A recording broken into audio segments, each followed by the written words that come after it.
German cinema has had three important phases. The first, the expressionist silent era of the 1920s, Murnau, Lang, etc., which revolutionized the art of cinematography. The youthful new German cinema of the 1970s, this is Herzog, Fassbinder, von Trotter, which wrestles mostly indirectly with the wreckage of the Third Reich. But by the end of the 20th century, Germany now has even more mucky history to metabolize. Reunification, the Red Army faction, and so on and so weiter. Enter the Berlin School, an illustrious cohort of graduates of the DFFB Film School in Berlin, many of whom are still making films today. Angela Schanalek, Thomas Arslan, Valeska Griesebach, and Christian Petzold. Christian Petzold's career also divides neatly into three phases. He starts off making icy, restrained, noirish, violent, but somehow also cloudy thrillers. There's usually a bland hotel room, a car crash near an empty field, and sooner or later, a horrendous tragedy. Some of these films, Cuba Libre, Ghosts, and The State I Am In, were co-written by his tutor at the DFFB, the multimedia artist Harun Farocki. Farocki's presence is felt subtly. A recourse to CCTV or computer-generated renders recalls his theory of the operational image. Images made by machines. Nestled in this prolific phase is a trilogy called the Ghosts Trilogy, Gespenster, apt as their narratives are haunted by the ghosts of 20th century Germany. And yet the locations feel clean, corporate, and anonymous. Petzold's success at this point leads him to projects with higher budgets and bigger ambitions. He makes a couple of historical works, Barbara and Phoenix, and one set in a dystopian future, Transit. Phoenix and Transit are adaptations. They all deal with fascism. The trilogy is called Love in the Times of Oppressive Systems. Love in Times of Oppressive Systems. They are a more overt attempt to say something about Germany's past.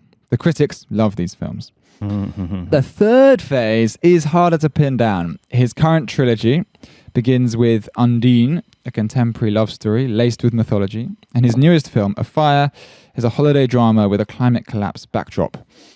It's hard to guess what the third film will be like from these two offerings. Petzold's films often look plain, but he builds tension with the panache of Hitchcock. He alludes a lot to off-screen literature and law. Sometimes he holds back too much. Sometimes he's heavy-handed. One way or another, this makes his filmography excruciatingly hit and miss, but also full of surprises. Although you can usually count on Nina Hoss or Paula Beer appearing. Welcome. I hope so. Welcome to Return to Form. Joining me to discuss this uneven oeuvre, as ever, is Owen, and we are also joined live from Berlin by George MacBeth, our German correspondent. We reviewed Afire in February as part of the Berlinale.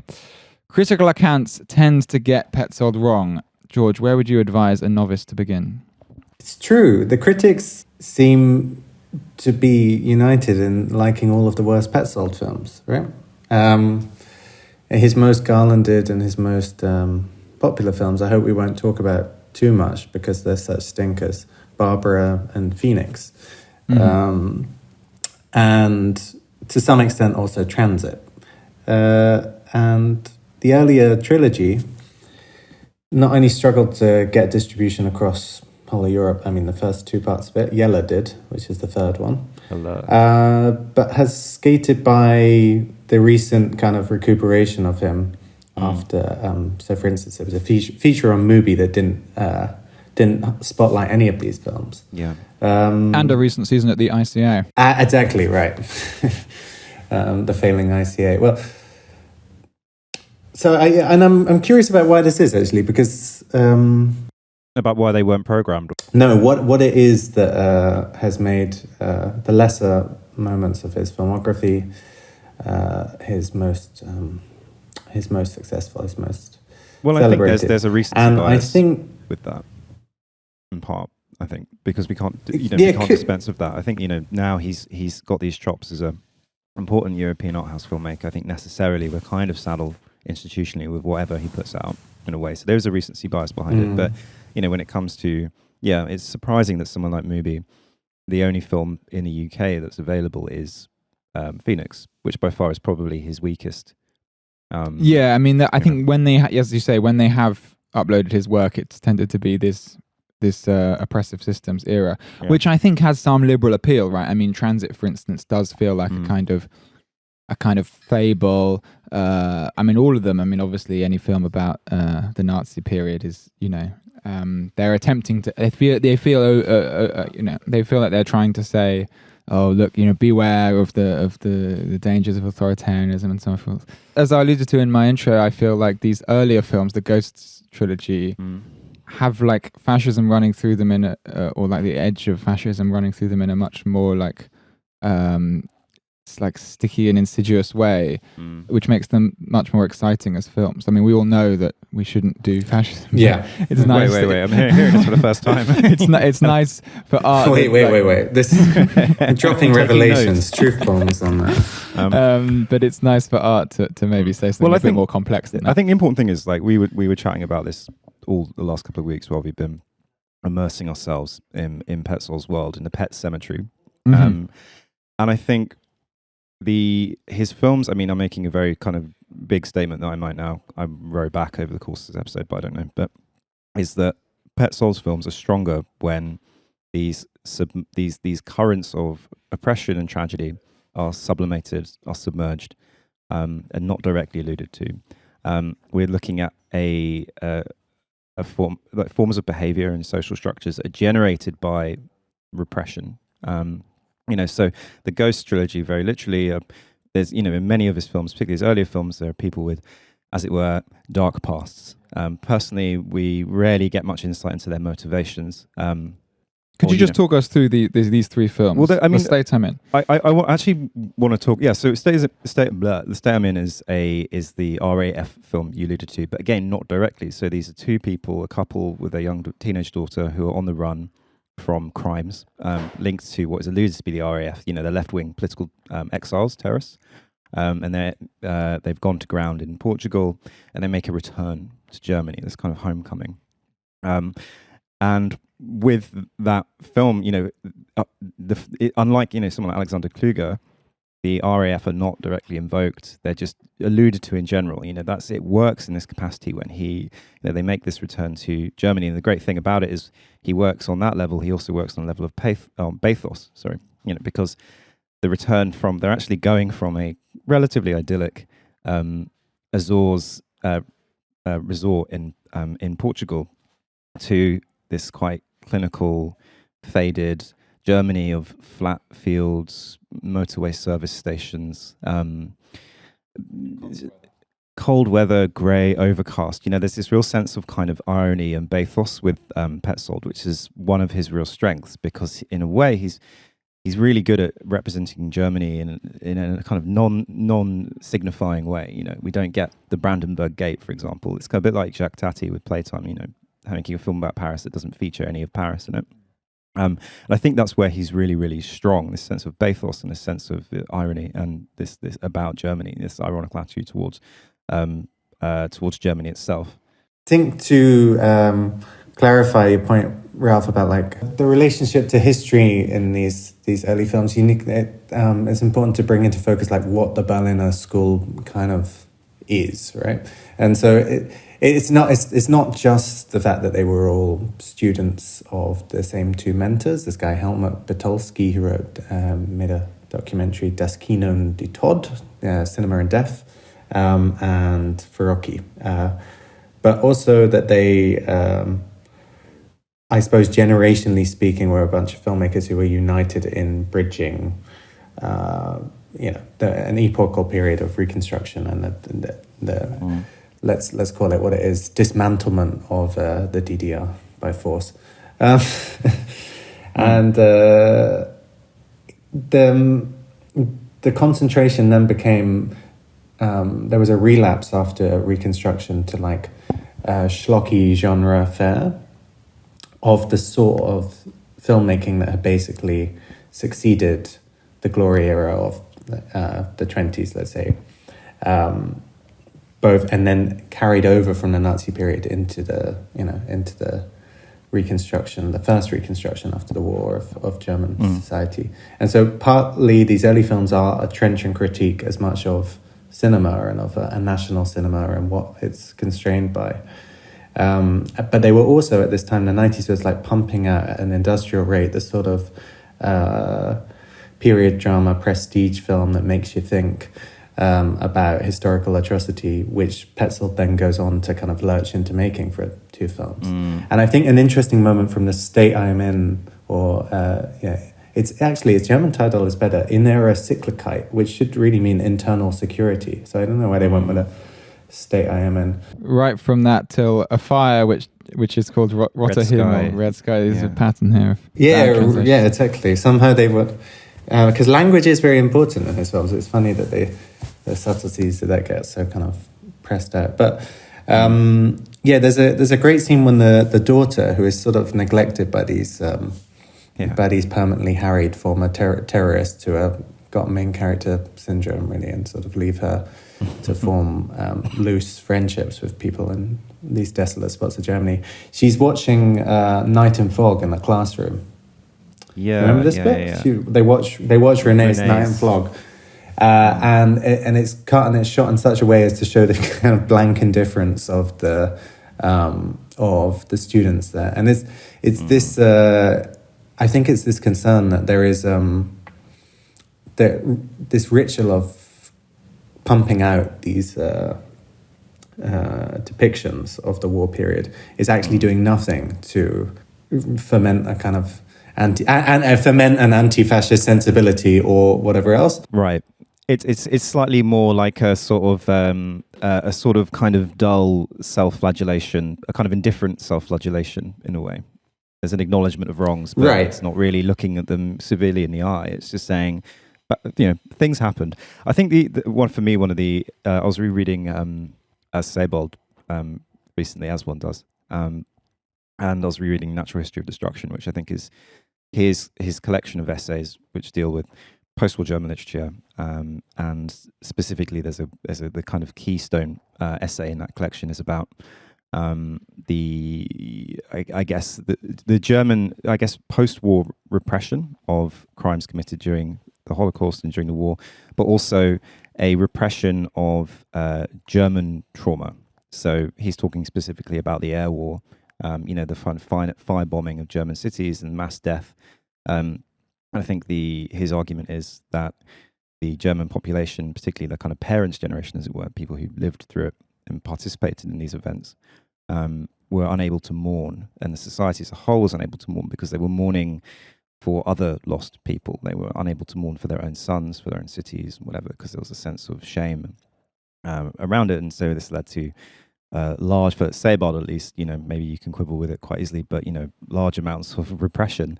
And I think one of in the geopolitical men's mental health, essentially. Yeah, a little bit, talk to your blokes. And I think what happens for a filmmaker like Petzold kind of takes, in his early films anyway, he looks at that really interestingly, because there is always a submerged horror in his films which kind of bursts forth, but there's always, it'd be characters with a dark background, it will be the sense of a great calamity that's waiting to happen or has happened, and people are living the aftermath of that. It's very cold, very inhuman. I think when you look at, say, a film like Jerichow, the main character in that arrives kind of motiveless in a way. He's like Shishikov, Gogol's Shishikov. He's this kind of motiveless man who has a past. He was dishonorably discharged from the military and has been serving in Afghanistan. And that's all we're given about his past. We know he's, another film might slowly reveal what happened, but we never get that. We never get that insight. And the same thing, we see a kind of the kind of triangulation that forms in that film, in this relationship between him, the Turkish business owner, and Nina Hoss's character, the wife, the kind of young, hoddy wife of the Turkish business owner who he falls into this romantic affair with. Again, there is a sense of, I guess, mourning and loss. The Turkish business owner himself, is a refugee, and there's obviously a large Turkish refugee population in Germany, so I think that's probably quite pointed. He is mourning in a way for his homeland. Again, there's a revelation sort of halfway through the film about the circumstances under which this rather glamorous woman is with this rather schlubby, irritable man, and it's revealed that there's a which, to be honest, the viewer is considering like this. Yeah, this coupling within the first 2 minutes. You're like, come on. It's because there's something Sorry, I found that was revealed a little bit late on, to be honest. But and she she is sort of so silent for so long, and then her behavior is quite impulsive and strange and kind of like a kind of traumatized cat or something. And I feel like, I mean, I watched Jerichow last night. It's well constructed in various ways, but I had reservations about the way that this thing was revealed. I sort of compared it to Ghosts, which is the second film in the Gespenster trilogy. I mean, it should just also be said that he was making films. It's too many to name, but between his TV work and his theatrical releases, there's films like Wolfsburg, and Cuba Libre. He was making a lot of stuff. But yeah, these kind of these like ones that were given more profile. Gespenster, Ghosts, the centerpiece of the Ghosts triptych, begins beautifully with a man and a woman in a car, presumably husband and wife. This very epic classical music is playing. I can't remember what the piece is. And then cut to a park where a woman is picking litter, and she witnesses an assault on another woman by two men who steal this woman's jewelry. The girl who's watching, the onlooker, has this moment where she wonders if she should intervene. She ends up watching, and then she picks up one of the earrings, and like this earring becomes a way in which these two women connect. This connection then becomes a love affair. There's an amazing push and pull between them, whereby more details about both of their pasts are revealed, but not everything is ever revealed. And it culminates, and then she has this encounter with the woman from the car earlier, who it discovers has had a kind of Madeleine McCann style, a disappeared child, and has spent over a decade searching for this girl, and she's convinced that this woman who we saw earlier picking the litter is her daughter. And this creates this new relationship and this new difficulty, and again a kind of push-pull. She doesn't know whether to decide to belong to this thing. And all these relationships, there's lots of compassion, but also lots of alienation. The tension is held really well by these things that even the characters don't always know. You find things out with the characters in a really interesting way, and it's part of what makes what could be quite a kind of like dark, like gruesome, harsh Hanukkah style, like look how awful modernity is story into something that is sort of like just shows the randomness of existence in quite a bare and beautiful way. Yeah, that there are powers beyond your control, and they can structure and influence your life in big ways. And I think, that the idea of chance and circumstance is really important with him. People don't map out their lives. They don't go according to plan. Instead, these felicitous kind of moments and chance encounters happen, which funnel them down particular paths. And I think it's interesting with Ghosts, with Gespenster, with this particular film, because again, talking about there is a sense of humanism with it, because, and in a lot of the films of these periods, there are people who are open to love and compassion. It's interesting you mentioned Hanukkah, because it's quite fitting, whereas his is a very devoid of compassion. I think there's a lot of hope in Petzold's films. This young girl wants to build, she wants this friendship with this kind of other stray girl that she has this romantic affair with, even though this other girl's quite a bit nasty and weird to her. She's desperate for human connection. She's an orphan. The mother is desperate to have a daughter, to connect with a daughter, and her husband, as it is revealed later in the film. Should I give it away? How do we feel about giving away? I'll say spoiler alert. There we go. It turns out that the actual daughter is very much dead. It's confirmed that this daughter, so the husband says, but the husband kind of indulges the wife's kind of fantasies it's not so cut and dry though, is it? It's not, because there's this amazing moment right at the end. Yes, where she picks out the wallet. So what adds to this really amazingly complex dynamic of this woman saying, "I'm your this woman says, "I'm your mother," and is extremely affectionate. And then, like, the other woman, like, robs her, and she wants to believe, you know. And then, she wants to believe, and they run away. But then there's this beautiful ambivalence with this woman where she's like, "Well, I need money, but I also kind of like, I kind of sort of half want this woman to be my mother." But she's just like, you can't really read her, but you can see her caught between these forces. And then right at the end, she goes to the bin where the wallet, its money having been removed, was thrown, and you see in it a kind of artist rendering, a sort of computer rendering of the 3-year-old's face as it would have aged, which I didn't realize that they had the tech to do this at the time of the film. It's very rudimentary. But it's quite rudimentary. But she sees herself more or less in the image, but still it's not quite certain. It's ambiguous because it could be her. That's the thing, you know. So actually the husband, that's his own kind of cope in a way, I suppose. He's like, you know, she's dead.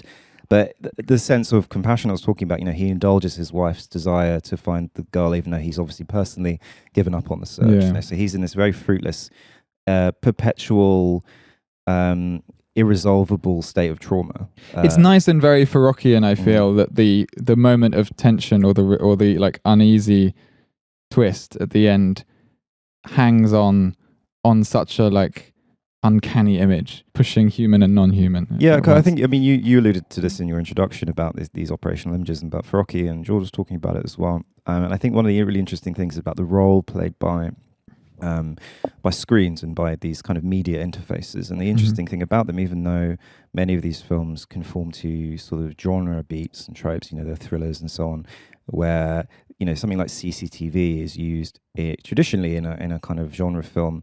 It's the part of the procedural process, and it might be a detective operating a CCTV camera and finding a revelation. But actually, like Blade Runner, enhanced, computer enhanced. But actually, the funny thing about the interesting thing about these interfaces, these bits of media, is that they appear somewhat arrhythmically. They just drop into the film suddenly, and we don't see anybody operating them. No. There's not a detective behind it pushing it. We've just got this kind of screen, and the question is, who is watching? And why? You know, there's a sense of observation, and you know, it's something. That's where the ghostliness comes in. Yeah, there's everything is being observed, everything is being watched. You know, the same passivity that she had whilst watching this girl be assaulted. There's lots of observation. There's lots of looking happening. So it's almost like it's not. It's more damning in a way. It's not like society is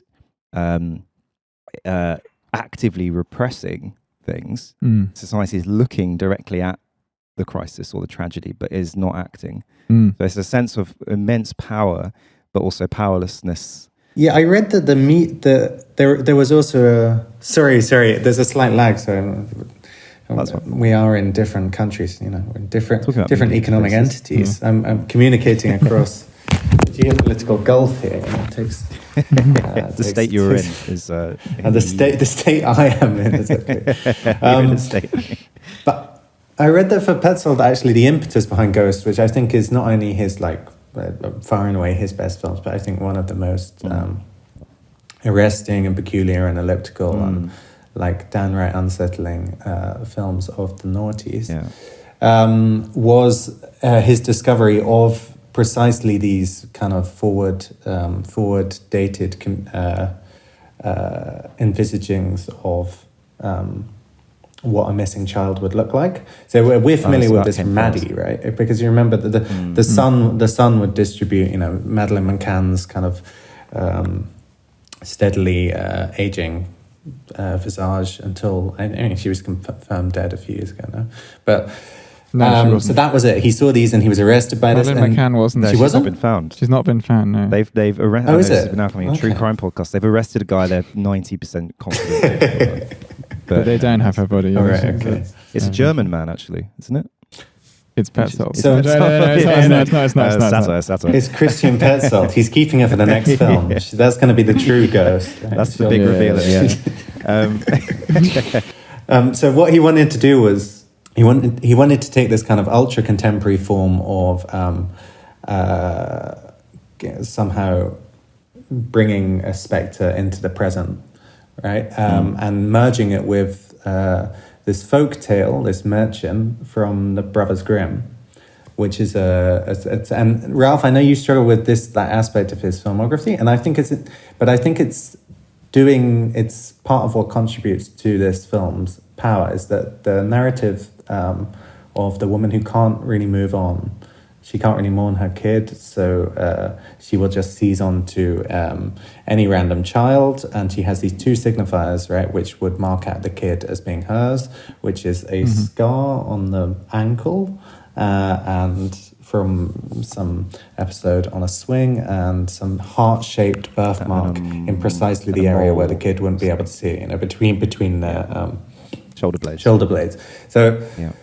And I think these aspects of it already, they have the kind of diagrammatic aspect that shows you that this is like a fairy tale, and then this is somehow like further inscribed or emboldened by the fact that it's taking place in Berlin, but it's taking place in the totally absent, I mean, we know this territory quite well from the Berlinale, but the totally absent center of the city, which he returns to in Undine, and she has this.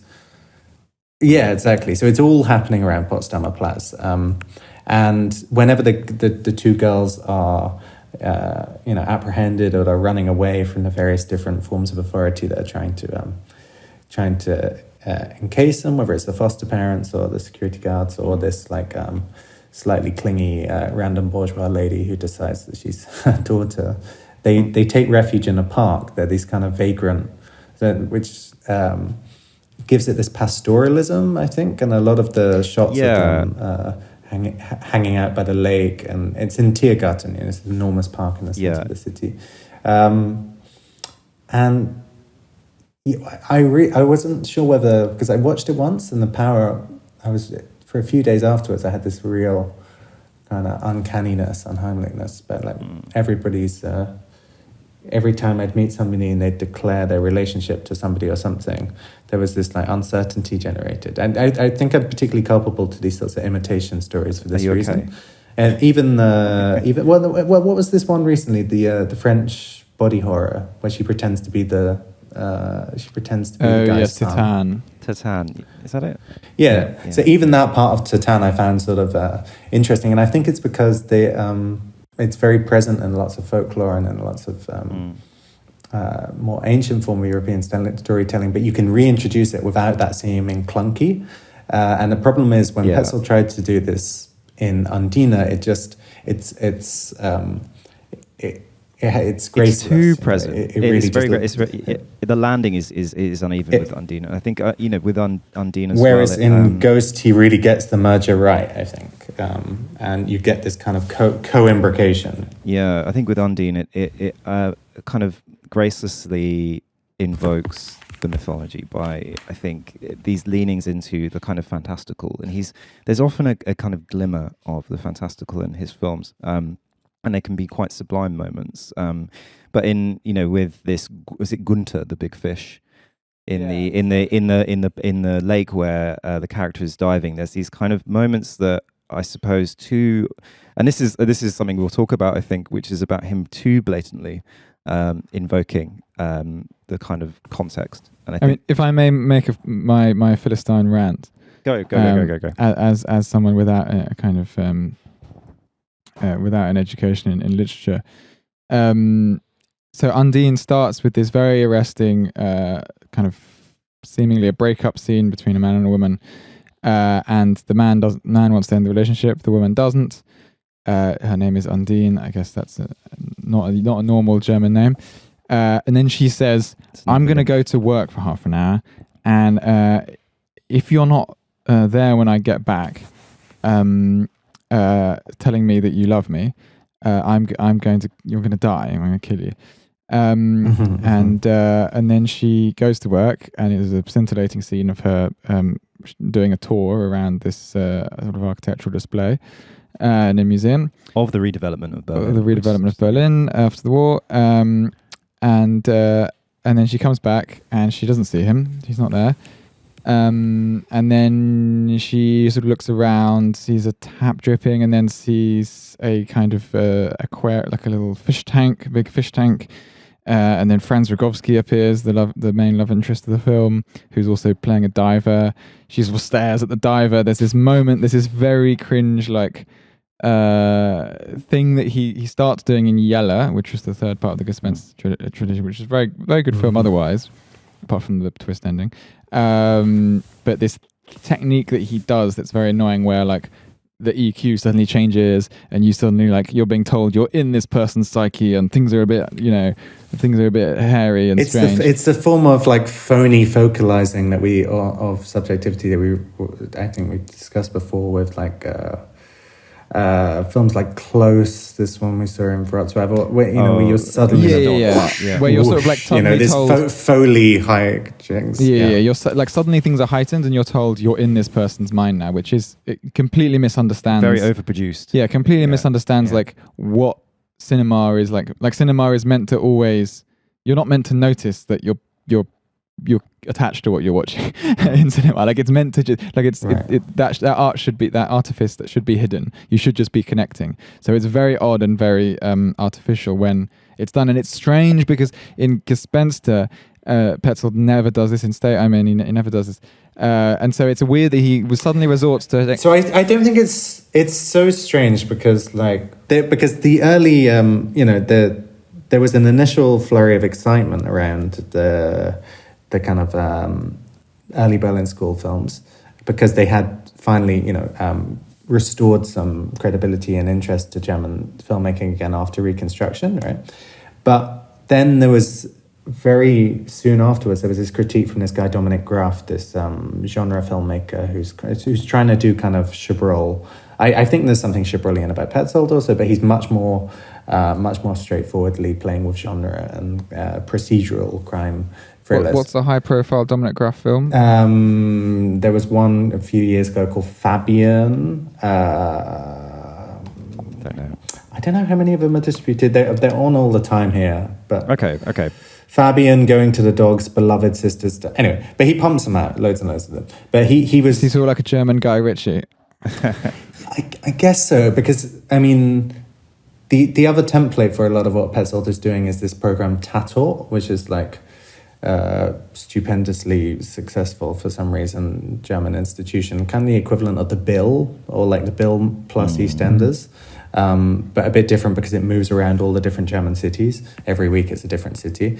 But lots of the element of an average episode of Tatort are also the main vernacular of Petzold's filmmaking, kind of snack bars, particularly early Petzold. Snack bars, guys in cars, car crashes, femme fatale-ish kind of brunettes, etc. And he works with some of these Tatort actors early on in Cuba Libre and stuff, doesn't he? Exactly, yeah. So he kind of further...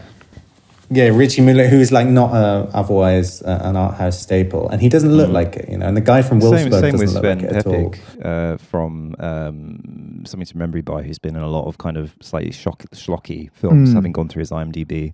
May I just return to my on Undine, just to conclude my Undine point. There is this action about the strange supernatural element that manifests itself, that begins with her saying, "You're going to die if you don't stay with me," or whatever. Invoking the myth. Invokes the myth. I was not aware of the myth.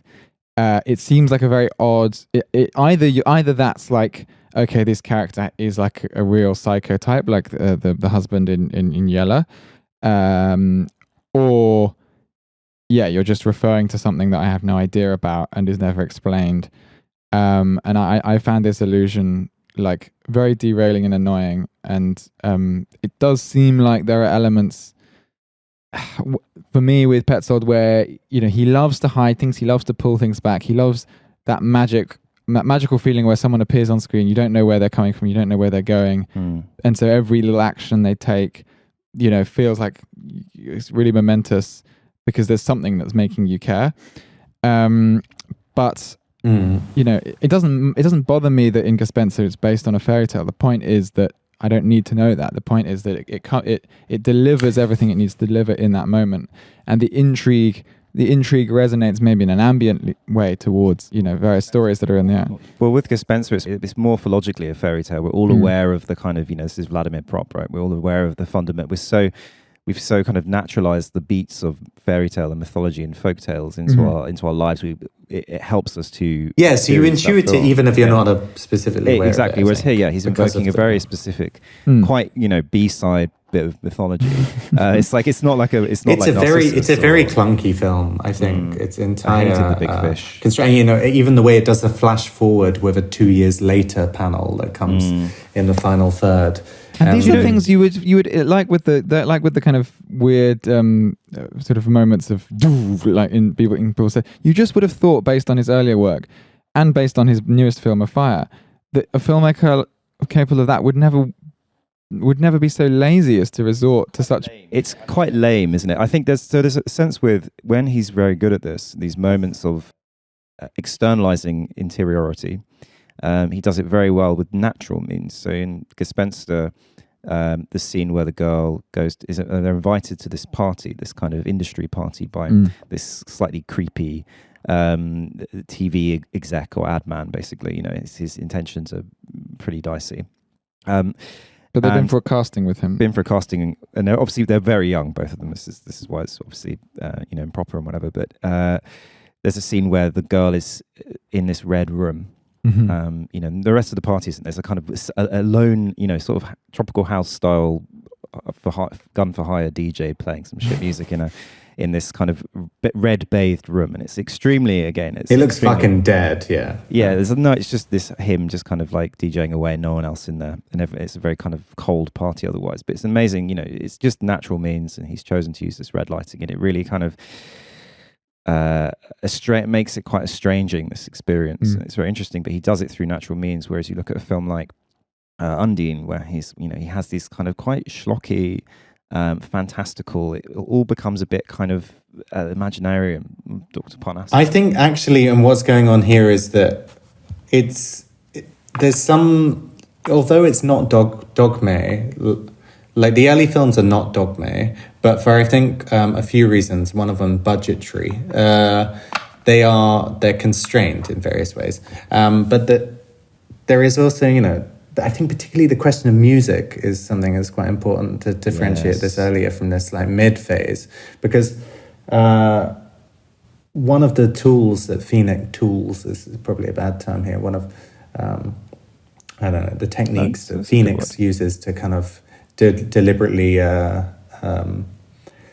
drive home its point is movie music, and the earlier films they're really, really peculiar use of music that I think actually underwrites his general attitude towards bridging high and low forms of popular culture and high culture, right? Because part of the Petzoldian project, which could explain why he's so uneven, is that he's not comfortable with being a straightforwardly art house director, in the sense that perhaps Chabrol was also not comfortable with this status, right? And he senses that this earlier generation, his instructors in the 80s, Farocki is a gallery filmmaker first and foremost, really. So is the Butowski of a guy. Have consigned themselves away, and in the meantime you have this new form of kind of like Das Boot and these like German action thrillers, which are like unashamedly kind of lumpen and lowbrow and kowtowing to the basest understandings of history and all the rest of it.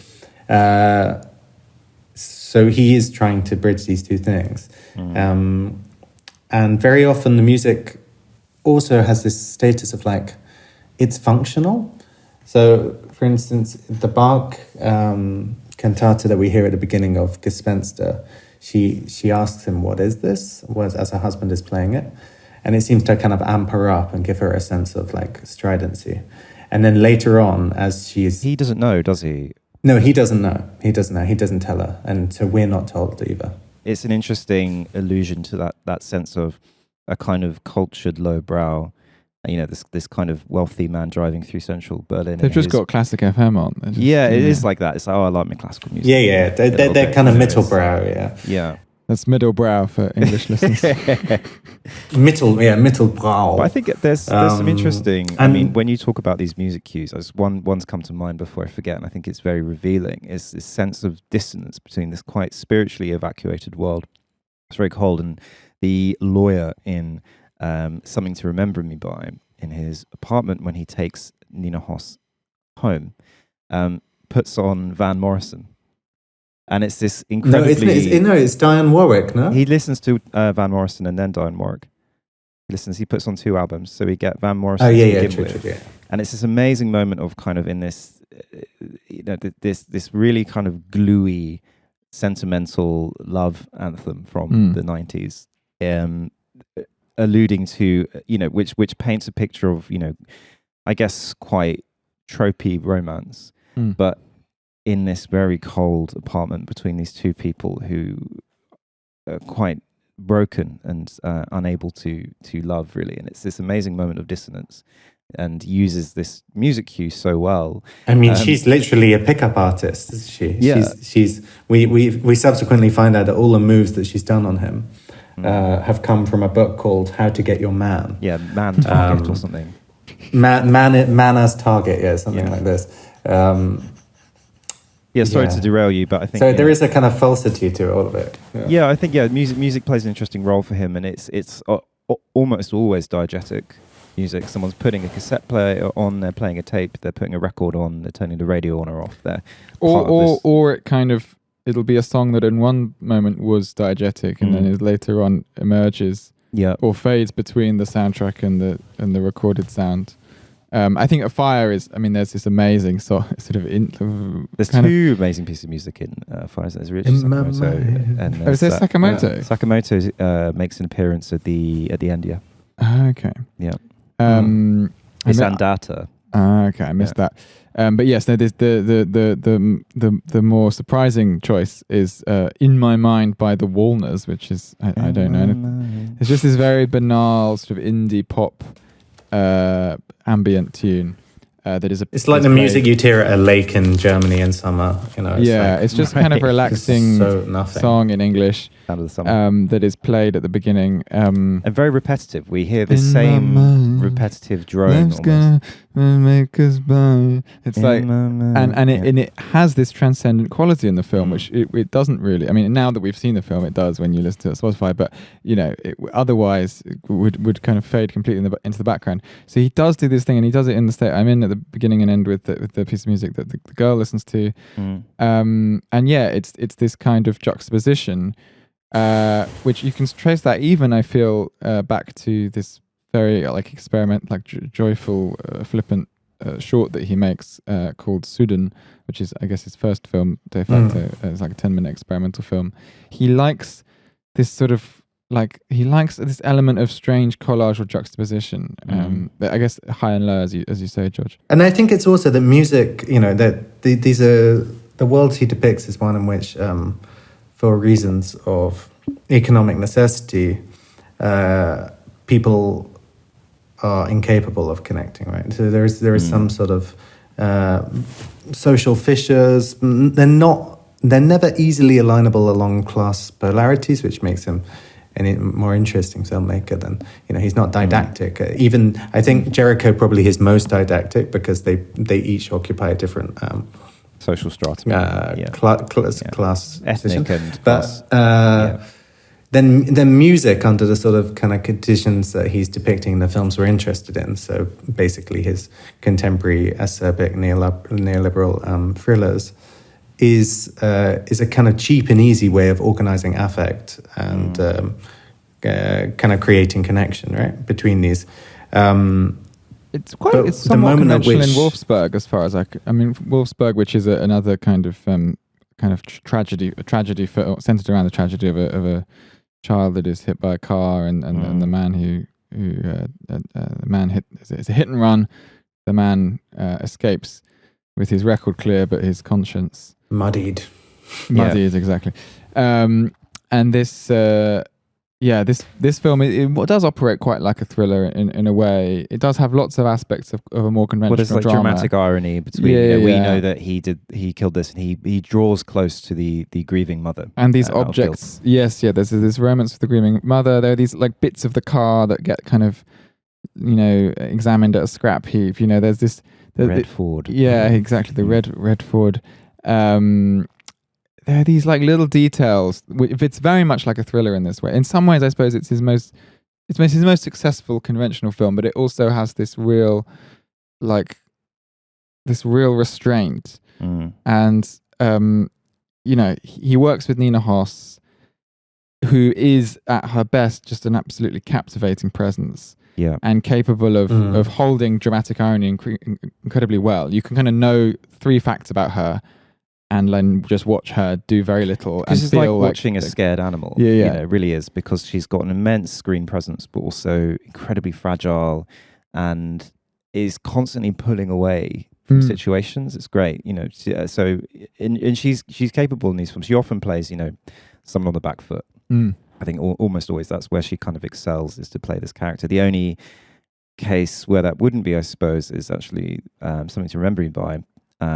Where for much of the film, she is this predator. She is targeting two men, the lawyer and then Sven Pippig's character Blum. He's like a progenitor of Leon in a way. This kind of big, schlubby, awkward guy. True, he's the first schlub in the film. He's the first Petzoldian schlub. And then obviously he reverses that, and she ends up playing this quite weakened. It's a great, as a film about the kind of fragility and ambiguity of morals and ethics. I think something to remember is really interesting, even while it is very much a very classic thriller in a way. About a serial killer, not serial killer, about a murderer, about a kidnapping. There's poisonings, there's torture, there's graphic imagery of wounds. It's very much almost a kind of Americanized film in a way. I suppose what I want to penetrate here is that, basically he uses quite thrillerish techniques in a fairly unstylized way. He works with the same cinematographer throughout his career, Hans Fromm, but in these early films, we've alluded to the fact that it might be budgetary constraints that have made them so sparse, although he's got enough money to license these pop songs and crash these cars. Car over, you've got budget. But it's a far cry from what he does in Barbara and Phoenix, where he has to refit the whole set and costume for a particular era. There's clearly higher budget productions there. Yeah. And you wonder whether he was always, as you say, George, with one eye on kind of pop culture and mass appeal, trying to, hoping one day to make that leap and merely constrained by budget. Because then once he combines the conventional look with this love of genre, he loses his originality. Absolutely, yeah. I think he also starts to surface these things, these submerged things that appear in his earlier films. With Phoenix, he very directly references the Holocaust. He directly references Nazi regime, the Third Reich. He directly references a wounding. Nina Hoss's character has suffered traumatic facial injuries and has had her face surgically reconstructed. Actually, the second case of plastic surgery in his films. He likes the motif. What's the first one? Barbara, the medical practice. And actually, Transit is the third in the trilogy, but doesn't feel like it. Yeah.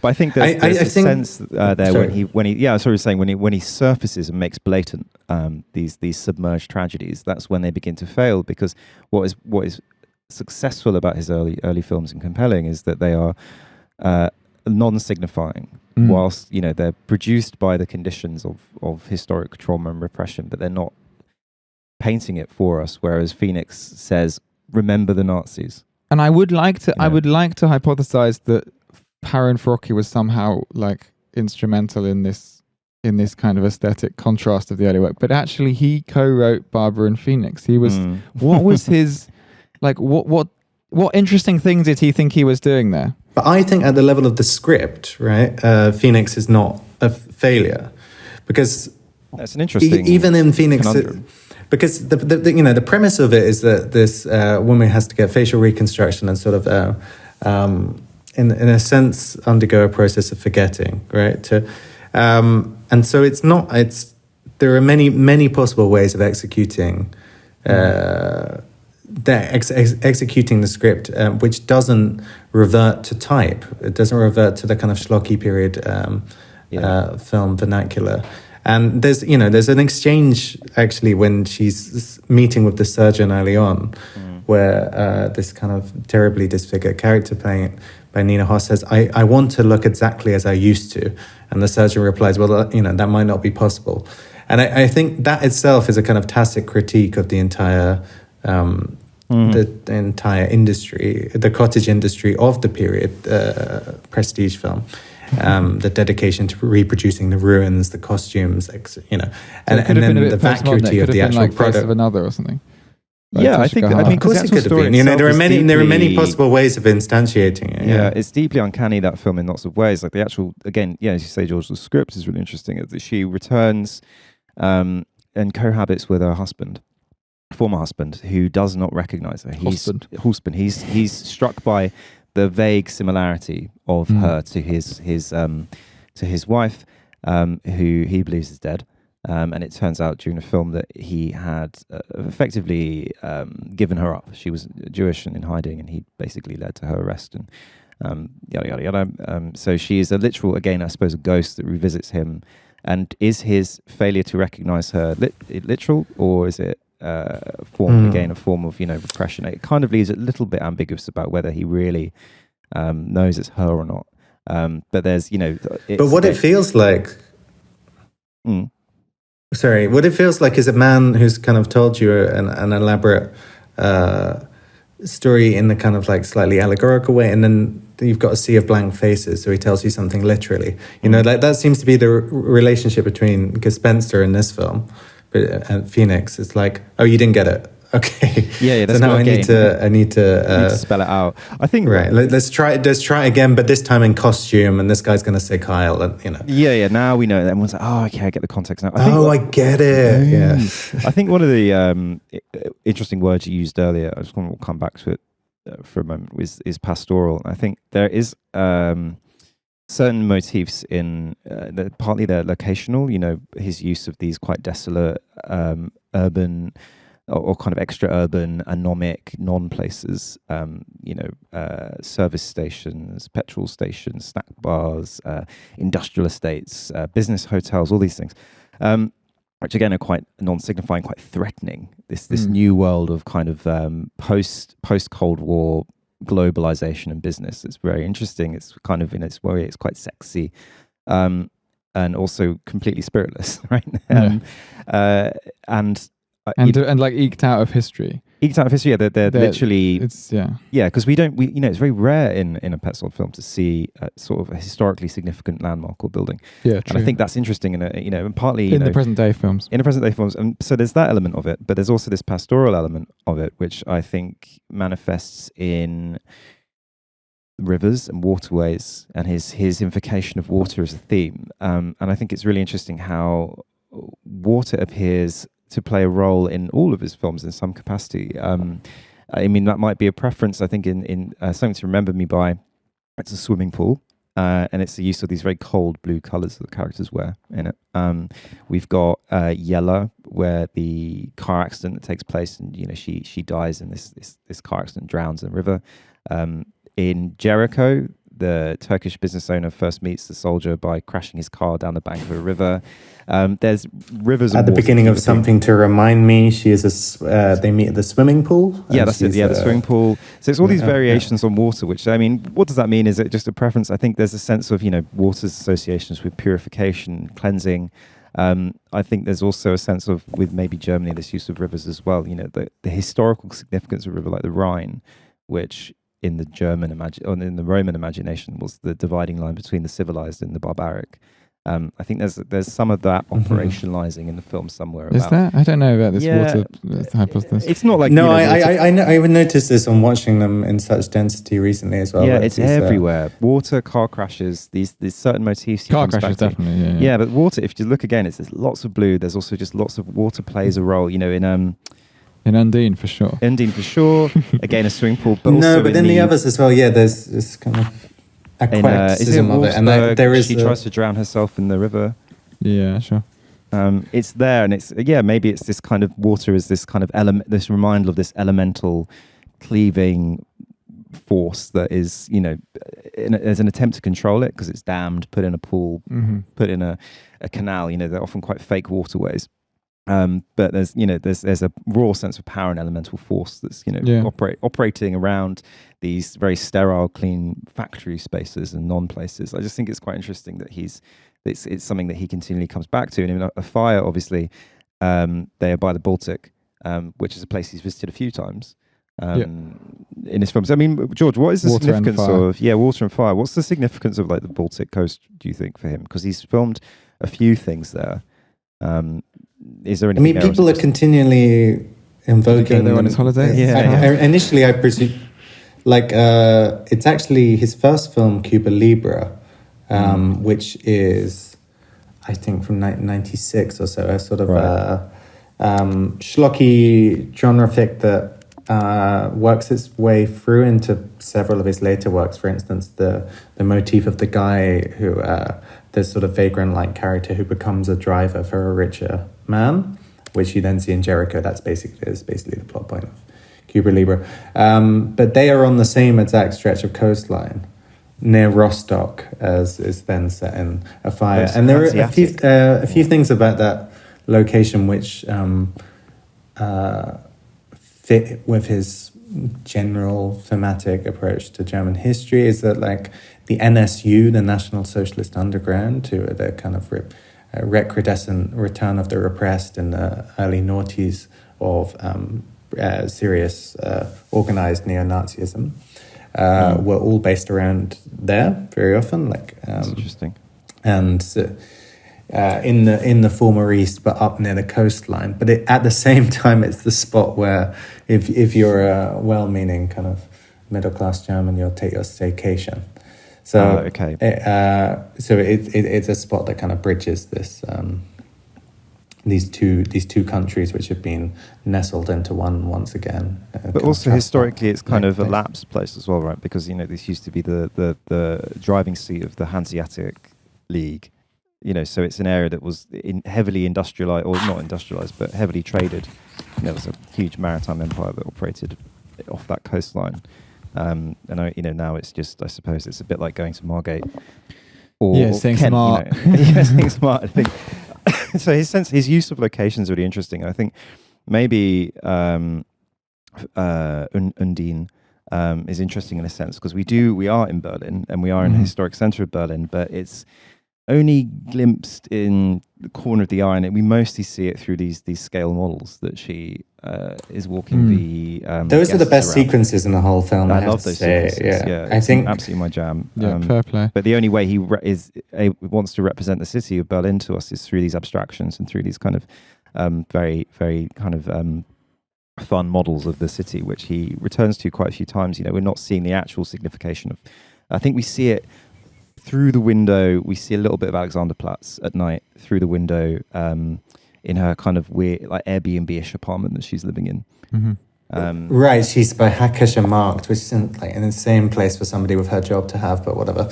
I did wonder it because it's. Yeah, I mean, rental-wise, it's like if she was living at Oxford Circus and she basically works in a museum doing mediation work, but. There's the interesting part about the scale models. She has this return to form.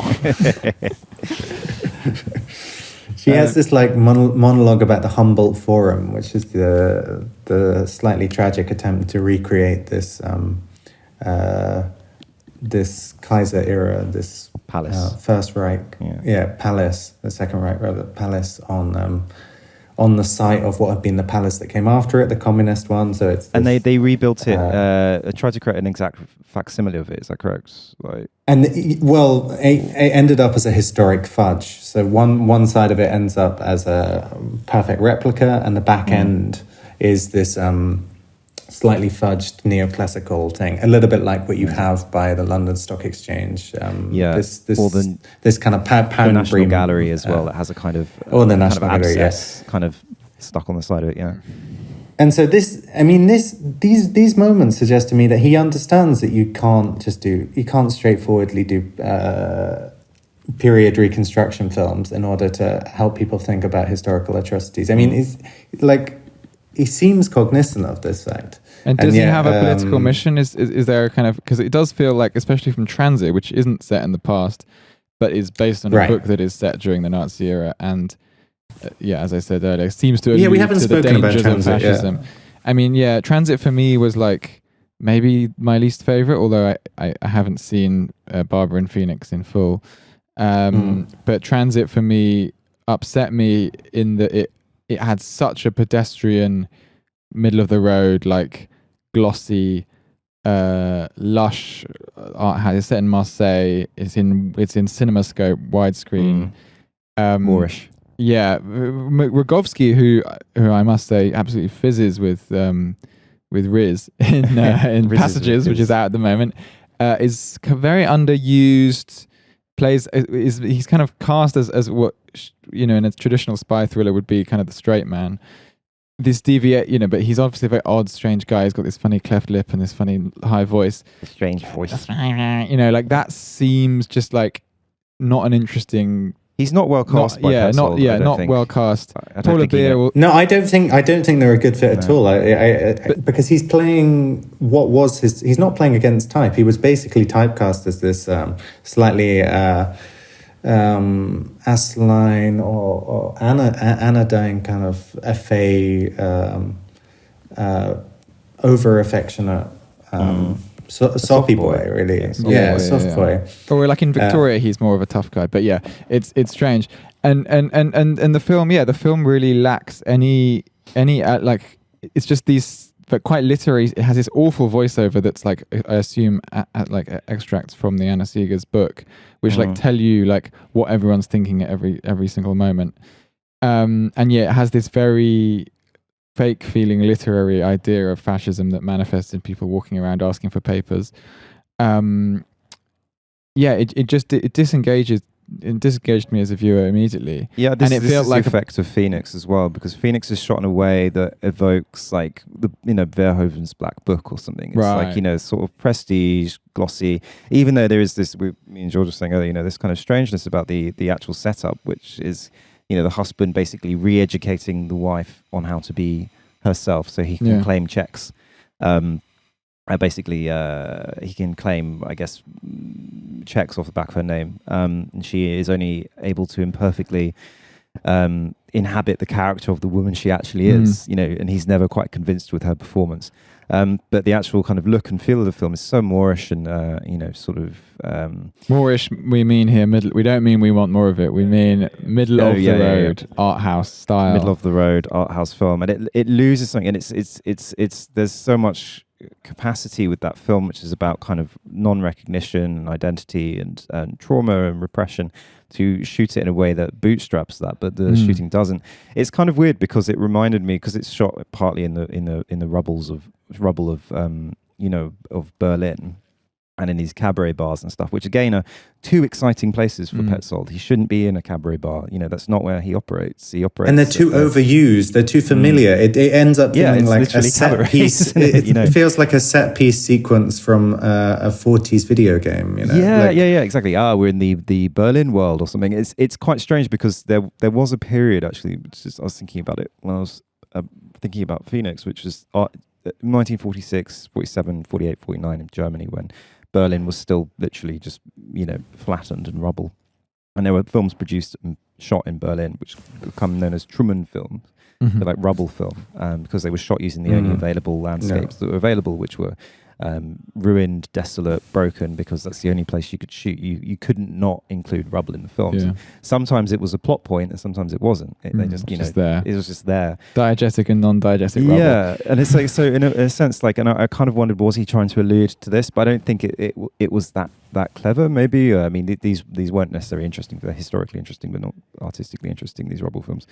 But yeah, so Phoenix falls flat in so many ways because all of this stuff is like just blatantly laid out before us under the dissecting table, and I think what is so powerful about, so maybe go on.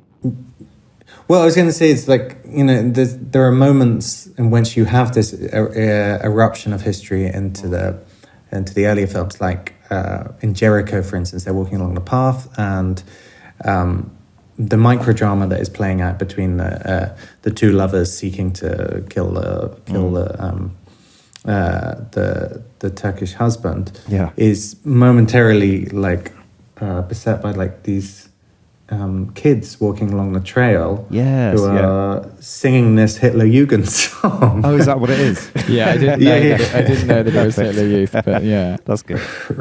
It's a great weird little eruption. Is that normal for kids to sing Hitler Youth songs in Germany? Maybe. No, but it kind of comes after this moment when the Turkish husband has said, I live in a land that doesn't want me with a Frau that I've bought. There's a lot. Wife. Yeah. There's interesting. Turn that Frau upside down. There's a lot of these kind of statements that people make. Like they're aware of the hopelessness of their situation. I think it's that. There's actually two. There's I think is it Jerichow, another film, when one of the characters says, you can't have love without money. I think it is Jerichow, actually. It's the wife saying it to the soldier character. She says you can't have love without money. She's aware of the kind of the hopelessness of a feeling like love or romantic love under a system of real inequality, and she's in debt, which is the great modern form of, as it were, imprisonment and entrapment in this kind of David Grayberian sense, of people being kind of yoked to debt. And she's basically in this prenup agreement whereby her only she's been in prison, she's in $250,000 of debt or something. Her only chance of survival is to help this guy run his business and be his wife. And if the marriage fails at all, she reassumes the debt. She reassumes the debt and gets none of his money. Yeah, so it's people are aware of the kind of precariousness and the kind of desolation of their situation. The Turkish husband is as well, because he pines for return to Turkey. Yeah, I mean, I think there's something like, just to take it back to Gespenster, like.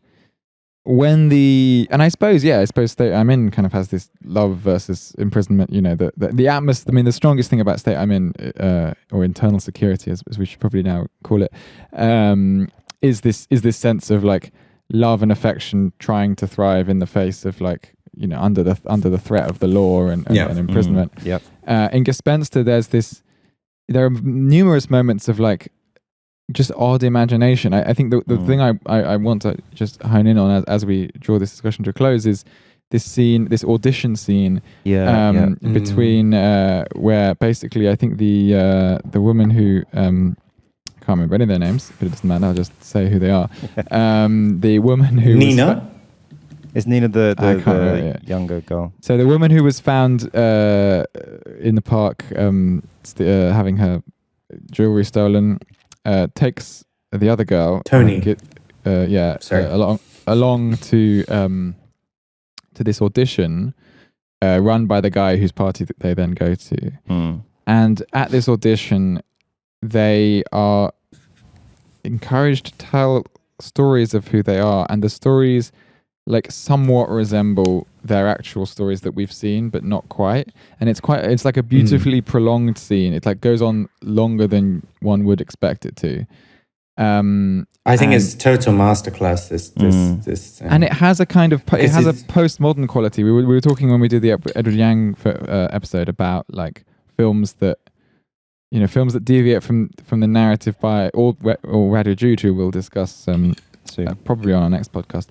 Filmmakers who include extended scenes that operate under a bit of a different register, or use or have a narrative within them, not just the simplistic art house. I'm now going to talk about something that happened to me for like 5 minutes thing that we've seen plenty of, but this referring to some kind of fictive world, and that kind of shedding, being a dramatic point in the narrative. We see something new about these people as we see them pretending something about themselves for no apparent strategic reason. I think you can add something to that. I'll just say quickly, which is that the kind of, again, the bathos around the scene is that she's completely blowing a load on this, because this is the first time anyone's really asked her how she feels, and she is able to articulate herself with great passion and emotion. It's extremely compelling and powerful, but it's completely inappropriate for the context. The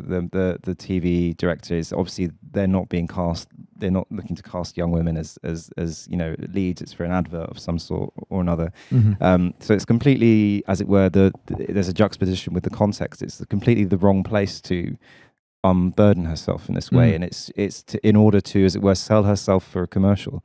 So there's a real sense of like it's the emotional register is so high, but the context is so asinine and banal, and falls on deaf ears because the director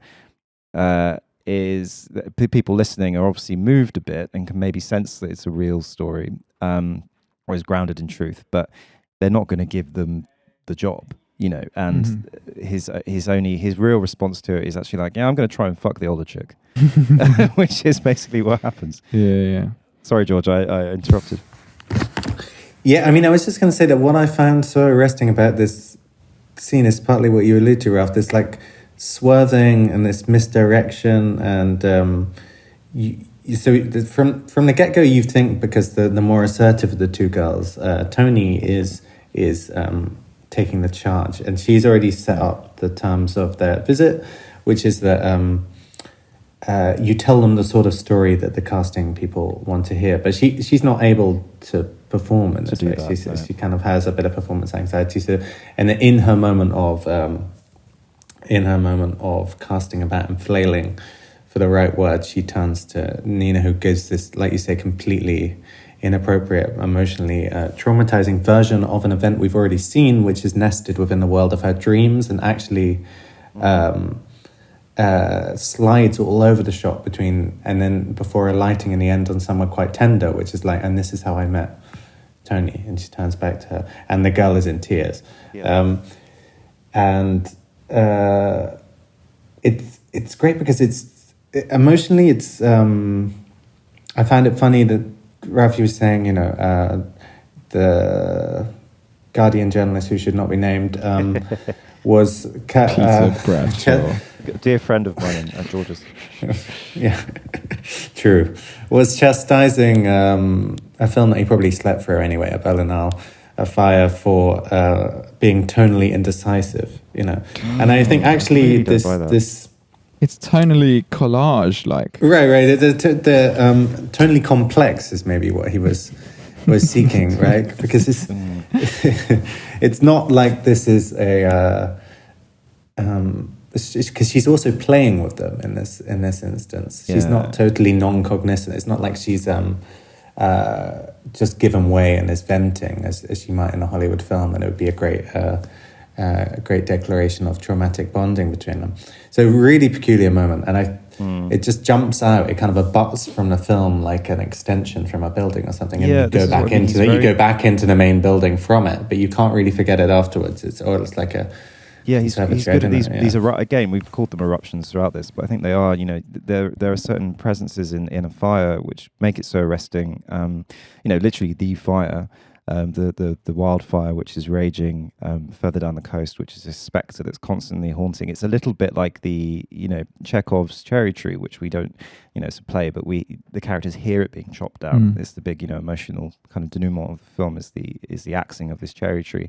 They hear the axes at the end hitting away at the wood, and it's incredibly emotionally powerful raw moment.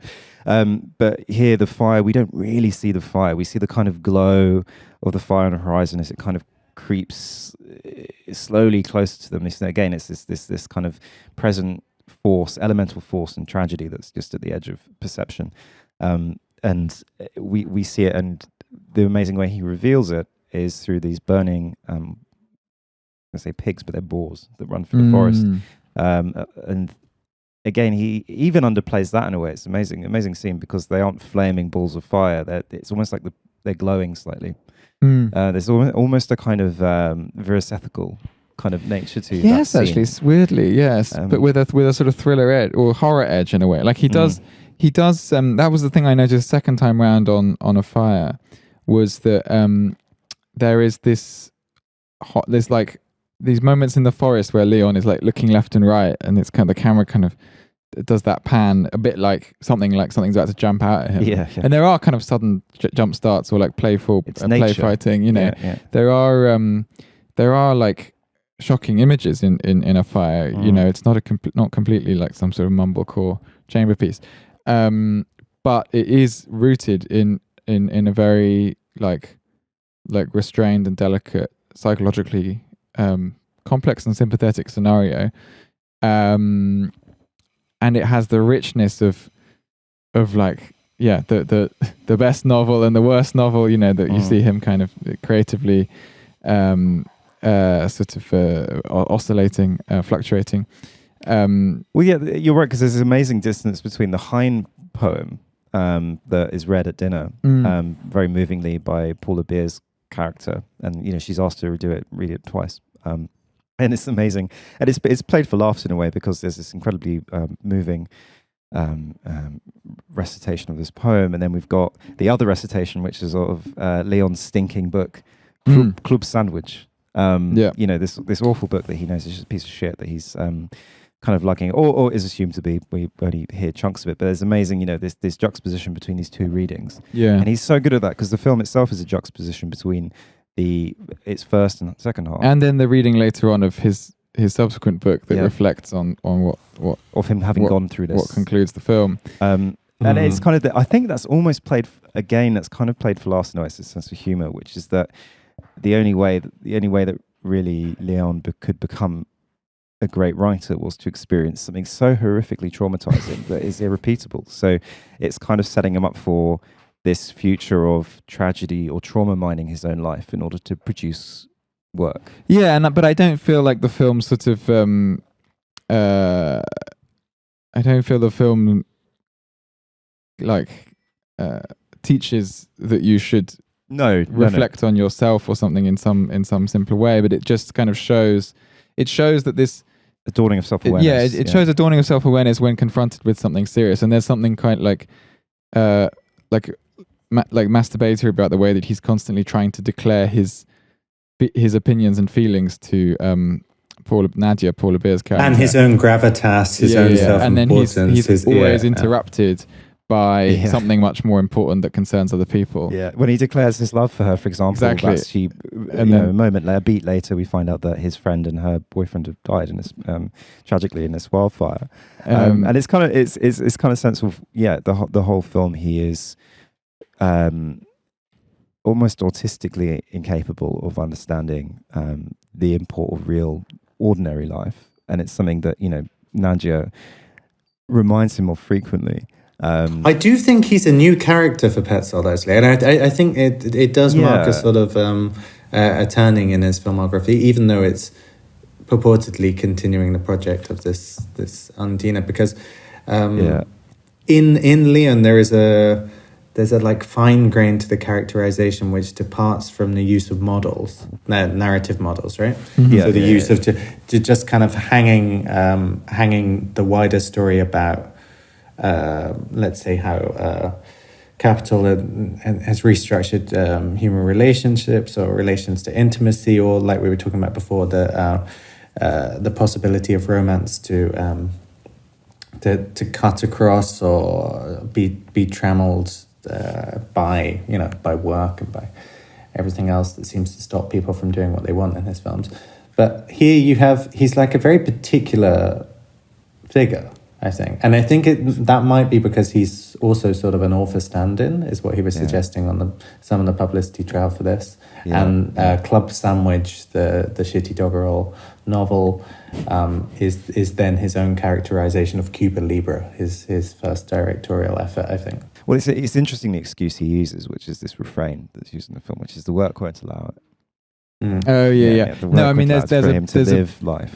There's a beautiful humanity to the way that the man who's constantly trying really hard to work and be diligently accomplish his kind of expression manages to express himself in the worst, in the least articulate and interesting way. Mm-hmm. But it's interesting how and is outflanked by everybody else's productivity. Exactly. Like he thinks because his friend Felix is able of enjoying life, he's incapable of adequately producing anything, and meanwhile he goes on to shoot this series of portraits and this artistic Although project. I think his portrait, I think there is like a kind of banality. They're not good. I don't think they're particularly good, and the conceit is fairly simplistic, and sort of Leon is kind of right to point this out. But then again, like there is like a joy and a passion that causes him to kind of achieve something more worthy of intrigue.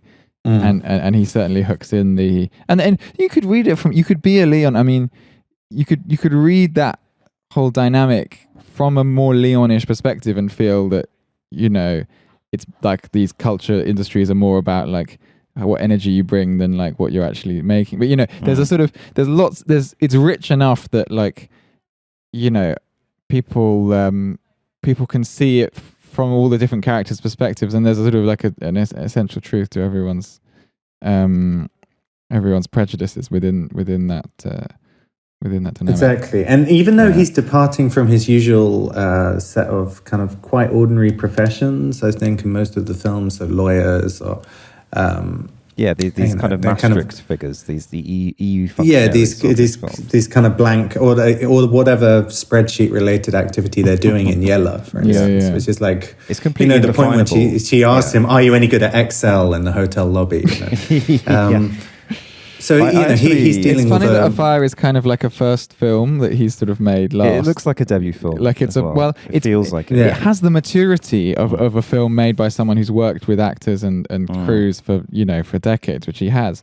But the subject matter, like people who make young people making stuff on holiday, is so first feature. You know, so it's a kind of weird it's a weird combination there. That's why I'm optimistic about what I think it will. He said he's going to work with the same cast on his next film. On the third in the trilogy. George, you're right. You know, a figure like Leon does feel like a kind of new man in a way for the idea that Afire has any coherence with Undine, and that a third film is going to round off this trilogy in any kind of. I think it's a trilogy idea is more. It's like a structure of feeling that he has towards the materials, and that they are. I think the only thing that really unites them is each has an element. So in Undine, it's water. In Afire, it's fire. Presumably next it'll be. I think he said earth in the past or something.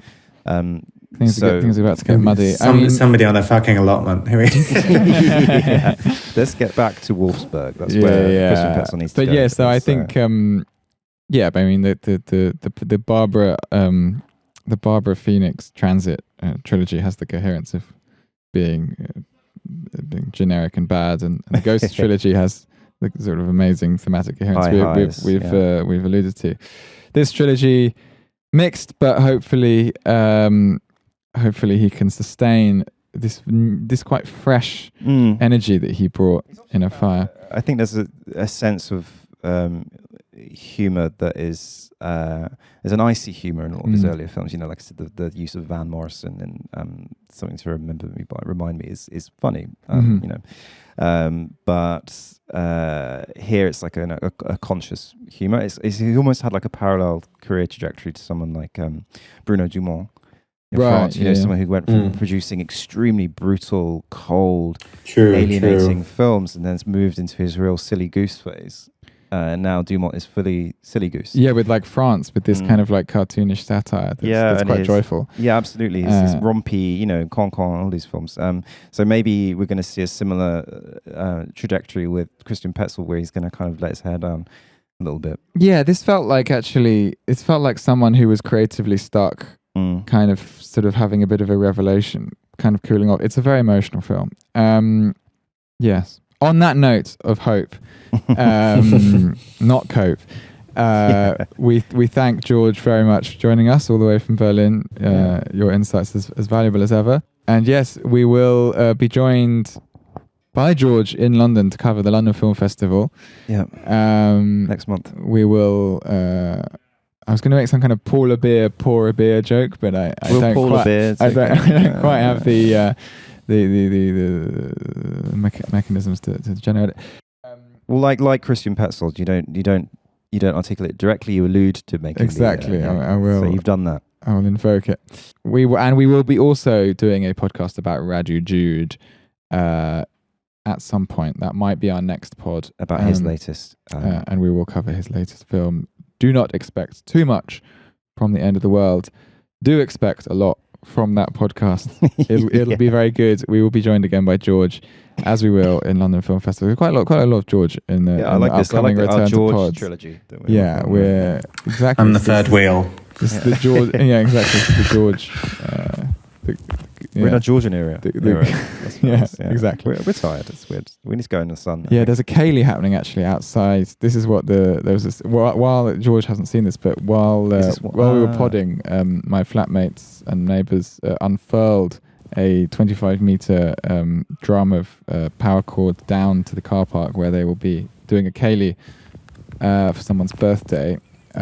I will be fleeing shortly. So you're Leoning. You're deciding not to jump into the stream. I'm going to somewhere where I will be a Felix, but I am Leoning this situation. Okay. And I think that, if nothing else, demonstrates the universal power of Afire and its ability to penetrate the human psyche. Absolutely. Thank you, George. Thanks, George. Thank you, and thank you everyone for listening. Cheers indeed. All right.